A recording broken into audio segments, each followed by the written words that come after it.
Hello friends, welcome to Creative Medicine. In this lecture, we will learn about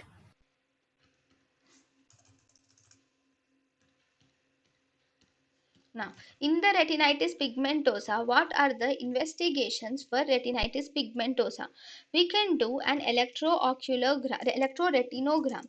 Electroretinogram shows subnormal amplitude, that is, it does not show normal amplitude, it shows less than normal amplitude, and it is mainly the night type, that is cotopic.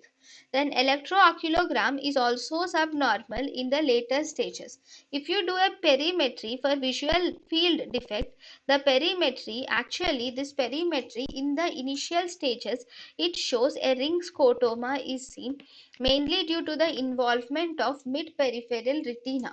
First, because of the involvement of mid-peripheral retina, the patient will, if this is the visual field, a ring scotoma will be seen in the mid periphery, okay, because of the involvement of mid peripheral retina.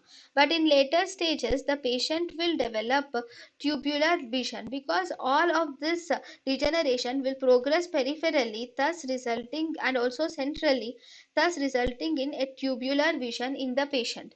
This can be diagnosed by a perimetry. Right. The main treatment of retinitis pigmentosa is there is no effective treatment is there. We can give either vitamin A or docosahexaenoic acid can be given to the patient.